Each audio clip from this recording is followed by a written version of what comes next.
Hey guys, this is Mr. Grady. I am doing our free extra credit question for the weekend. So if you take some notes and then do the question that I'm going to give you at the end of the video, and you bring it in to school on Monday, the first 20 people will get extra credit. Okay, so this is another edition of CMA Math Academy. Let's get started. So one question that I always feel like we have on Spiral Math is our solving for a variable question. So we have an equation that's a multi-step equation question. And I feel like this is the question that we always get hung up on. There's always people asking me about. So let's look through it. So if we look at our question, we have a couple of things here. The first thing we have is a fraction, and anytime we have a fraction, that's going to throw people off. We also have our parentheses with some information inside the parentheses. Now, from previous learning, we've already talked about that the parentheses here, when you have a number directly outside of the parentheses, is a distributive property. Now, remember what the distributive property says is you distribute whatever's on the outside of our parentheses to whatever's on the inside. Remember, that just means we're multiplying. So in our case, we're going to be multiplying 3/5 times x and 3/5 times negative 12, because that 12 has a minus sign in front of it, so it's negative 12, okay? So the first thing I like to do, which I've told you this before, is I like to split my equation down the middle, so I have a right and a left side, and it just kind of keeps things organized. From there, we can go straight into our multiplication. So again, we're going to be multiplying 3/5 times x and 3/5 times negative 12. So 3/5 times x, anytime we multiply a number times a variable, we're really just pushing them together. So what that's going to give us is 3/5 x. So 3/5 times x, 3/5 x.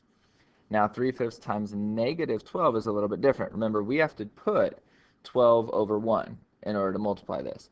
Now we already know that a positive 3/5 times a negative 12 gives us a negative answer. So we can bring our negative sign down, and it kind of helps us, then we don't have to mess with it as much.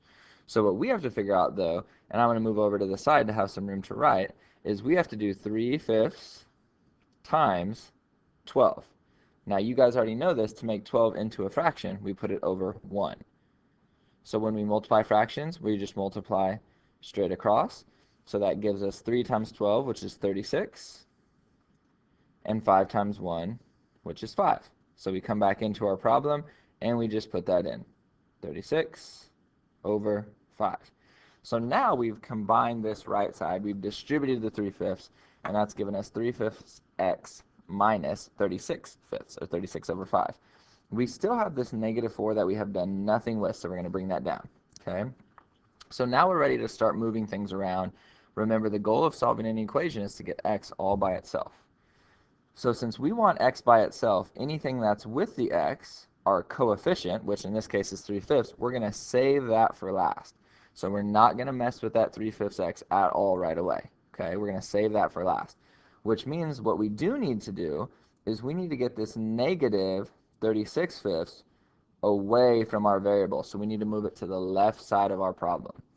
Now we know from inverse operations that we have to do the opposite, or the inverse, of minus 36/5. So right now it already says minus 36/5. We have to do the inverse. So we're going to add 36/5 to both sides. Okay. Now on the right side, we have a minus 36/5 and a plus 36/5. Remember, those cancel each other out. They zero out. So those are gone. But on the left side, we have negative 4 plus 36/5. So in order to add these together, we're going to have to do a little bit of work. So we're going to come over to the left side now, and we're going to work this out. So remember, we're doing negative 4 plus 36/5. Well, in order to do this, we're going to have to make negative 4 into a fraction. So that becomes negative 4 over 1. But as you guys know, to add fractions, they have to have a common denominator. So if we think about this, we can multiply our first fraction, negative 4 over 1, by 5 to get our common denominator of 5. Okay, so let's do that. So negative 4 times 5 is negative 20, and 1 times 5 is 5. So now we have negative 20/5 plus 36/5. Okay. Now, anytime we're adding a positive and a negative, we have to be careful and really watch our signs. Remember, adding a positive and a negative together, like we are doing here, is really just like subtracting them.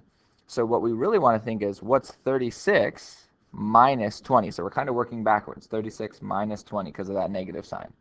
Well, we know 36 minus 20 is 16.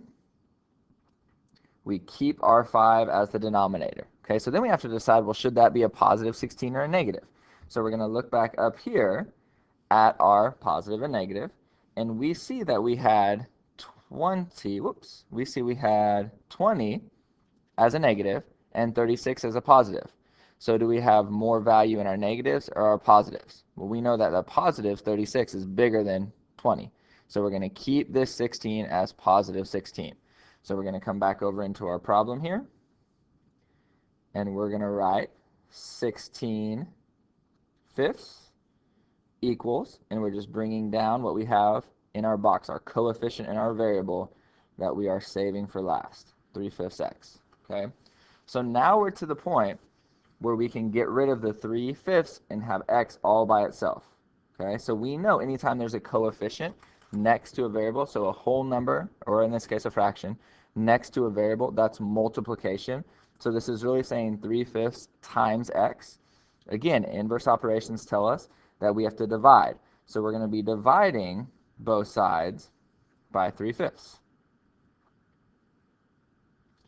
And again, that's going to cancel out or zero out our right side coefficient, because 3/5 divided by 3/5 is 1, and we don't have to write a 1 next to a variable, so we just have x on the right side. Okay, now we do have some work to still do on the left. So what we have to figure out is, what is 16/5, so I'm over here to the left working this out, divided by 3/5. Now again, we need to know our rules for fractions. When we divide fractions, we just do the reciprocal. So we are going to switch our 3 and our 5, do the reciprocal. So instead of 3/5, this switches to 5/3. So I'm going to write that down below, 16/5, and now we have 5/3. Remember, there's really no such thing as dividing fractions. We're always multiplying to get our answer. So now we're ready to multiply, and we can multiply straight across. Okay? So we know that 16 times 5 is going to give us 80. And we know that 3 times 5 is going to give us 15. So this leaves us with 80 over 15. Now again, we know that anytime we have a fraction, we want to check if we can reduce it.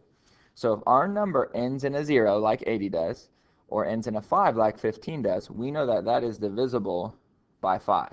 So we're going to divide both the numerator and the denominator by 5 to leave us with 16/3. So we want to double check, can we divide or reduce any further? Well, we know the only thing we can divide 3 by is 3. But we also know that 16 is not divisible by 3. So what that tells us is that 16/3 is as low as we could reduce this, and we're going to leave it improper. Okay? And our answer for x is 16/3. Now again, we're working through this. If you wrote this down, that's awesome. The next thing you're going to do, so I'm going to switch this slide here for a second, is if you do this problem, very similar to that one, we're distributing with a fraction, distributive property. You do this problem and you bring it into Mr. Grady or Mr. Schrog, give you some extra credit. This has been another fantastic edition of 8th Grade Math Academy, live from CMA.